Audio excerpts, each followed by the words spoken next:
Yeah, I'm Moses Lutakome, and I'm the volunteer coordinator for the New Beginning project here at the Volunteer Center, VAS, Sheffield.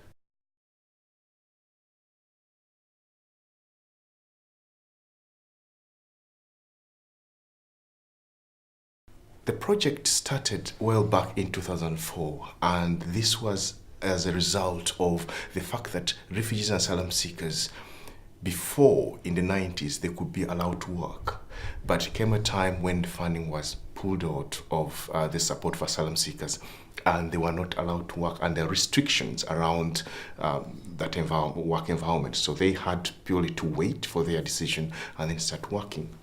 What that happened, it created a number of people who were really idle, who had nothing to do, who were worried and with uncertainty. The project was created to try to bridge the confidence issues, mental health issues, and also there were language barriers refugees and asylum seekers were facing.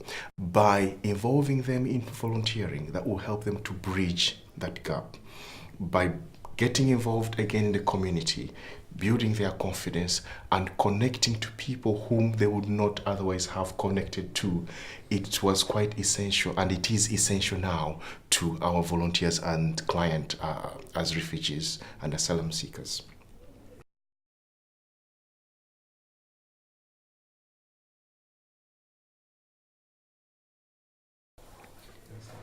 The New Beginnings project has supported our clients in various ways. Our clients, I emphasize, these are refugees and asylum seekers.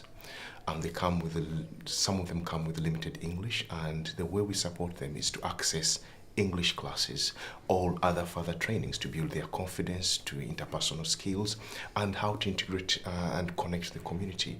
And that's to we link up with other organizations like WEA for Skills for Volunteers.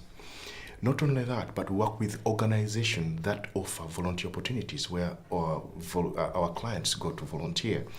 We are a bridge between the client and the organizations. So we support the organization into preparing them on how to welcome refugees and asylum seekers, because they come with different requirements that other organizations may not be familiar with.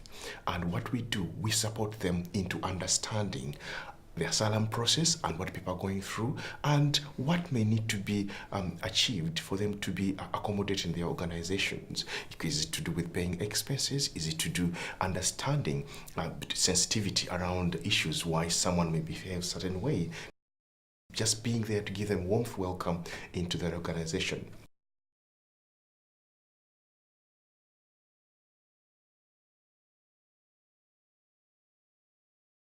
Coming back to our clients, if, for example, you came to our project, we'll welcome you and then ask you about your background, what you're doing in the UK, and what you intend to do in the future. What the reason why we're doing that is trying to find a balance, because we'll never get it really perfectly, we'll never get a perfect match for an opportunity. But basing on your background, what you're doing now and what you want to do in the future, we can always find a mitigation. We can always find something that will be perfect for you. We do not just get people into volunteering just for the sake of it, but we want them to benefit. It's a two-way aspect of it. The organization benefits, but also the volunteer benefits. How does the volunteer benefit? They benefit by accessing opportunities to gain UK work experience, improving their English. With English or any language, you have to communicate to get the skills. And this to many asylum seekers and refugees is the only opportunity that they will come face to face with a native British or English person. And also, most of our clients are supported into education. And education, mostly I'll talk about ESO classes.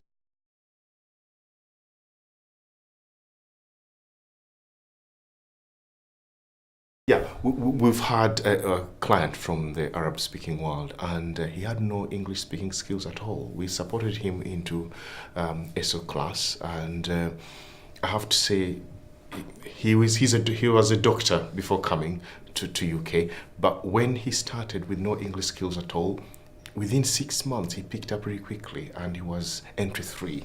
Now, entry three, someone can speak and understand when someone's talking to them. It was a point when we referred him to Hallamshire Hospital to volunteer as a welcomer. He was successful in that application and referral, and he started volunteering. He was so happy. But with that volunteering, it opened him up to new friends. It brought him closer to his profession.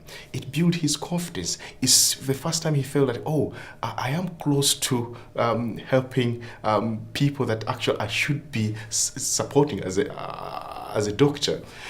So in a way, I see asylum seeker coming to seek asylum, but then there's an opportunity for him to give back to his community. And he's at the hospital as a welcomer, welcoming the general public.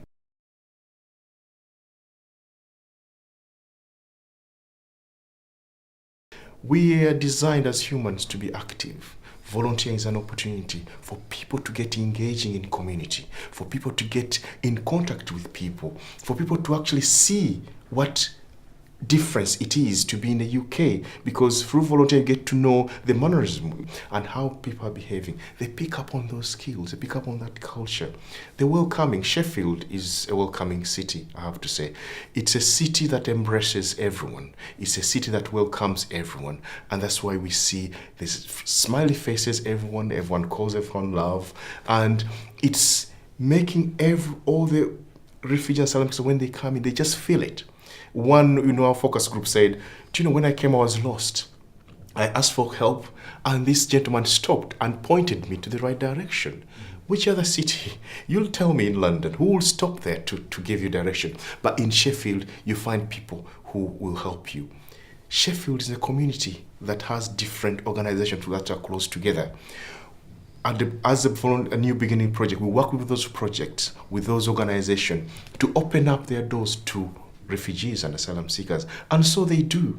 That's why we are able to match them with opportunities, because without volunteer opportunities, we wouldn't be able to refer or match any of our clients to any organizations.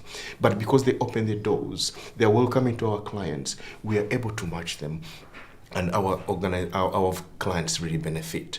So the benefit of it is seeing people going through that journey, coming to UK with a sense of uncertainty, no hope, knowing that their life is over. But actually, when they come to the project, their hope is revived by the fact that, oh, yes, you can volunteer. Because many people come knowing that I can't work, I can't volunteer. And I'm like, oh, hang on a minute, you can't volunteer.